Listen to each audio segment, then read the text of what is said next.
I have to do this because this is not I'm speaking. This is the people who want to tell the world what they want to say.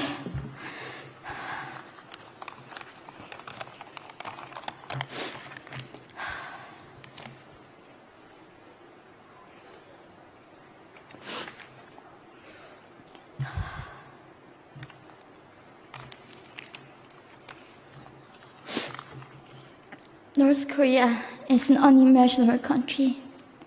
There is only one channel on TV. There is no internet. We aren't free to sing, say, wear, or think what we want. North Korea is the only country in the world that executes people for making unauthorized international phone calls. North Koreans are being terrorized today. When I was growing up in North Korea,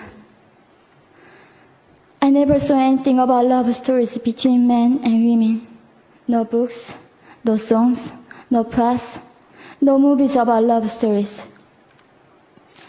There is no Romeo and Juliet. Every story was propaganda to brainwash us about the Kim dictators.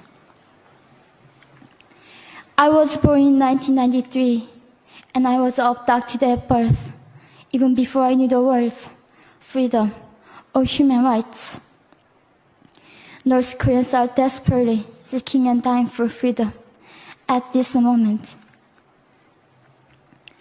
When I was 9 years old, I saw my friend's mother publicly executed. Her crime? Watching a Hollywood movie. Expressing doubt about the greatness of the regime can get 3 generations of a family imprisoned or executed. When I was 4 years old, I was warned by my mother not to even whisper. The birds and mice couldn't hear me. I admitted I thought the North Korean dictator could read my mind. My father died in China after we escaped North Korea. And I had to bury him at 3 a.m. in secret. I was 14 years old. I couldn't even cry. I was afraid to be sent back to North Korea. The day I escaped North Korea, I saw my mother raped. The rapist was a Chinese broker. He targeted me. I was 13 years old. There is a saying in North Korea, women are weak, but mothers are strong. My mother allowed herself to be raped in order to protect me.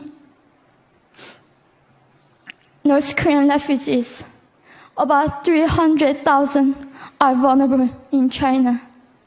70% of North Korean and teenage girls are being victimized, sometimes sold for as little as $200. We walked across the Gobi Desert, following a compass.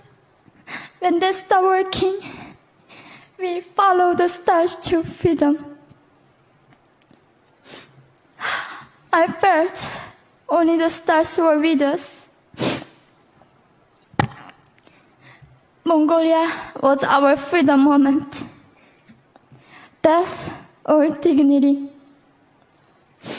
Armed with knives, we were prepared to kill ourselves if we were going to be sent back to North Korea. We wanted to live as humans.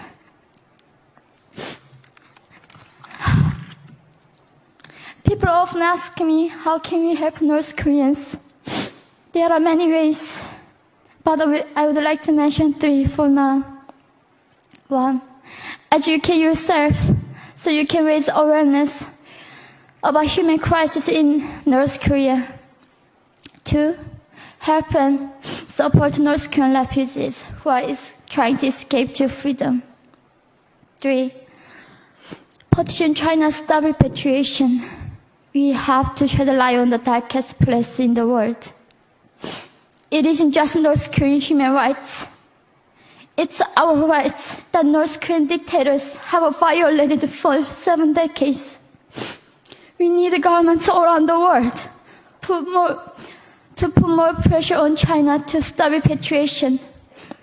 In particular, Chinese delegates of One Young World can play a part by speaking up.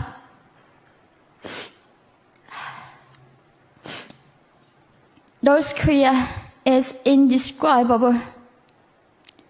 No humans deserve to be oppressed just because of their birthplace.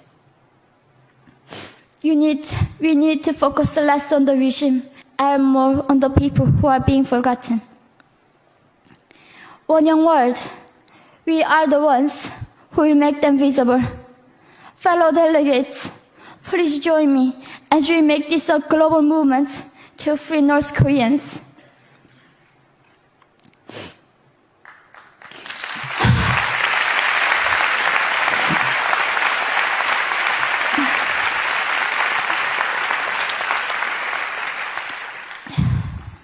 When I was crossing the Gobi Desert, scared of dying, I thought nobody in this world cared.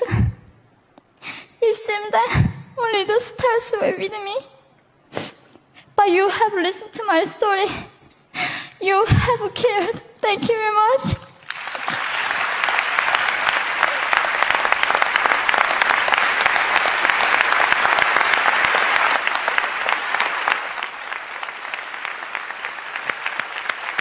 We're not going to go to the floor. Can you get it?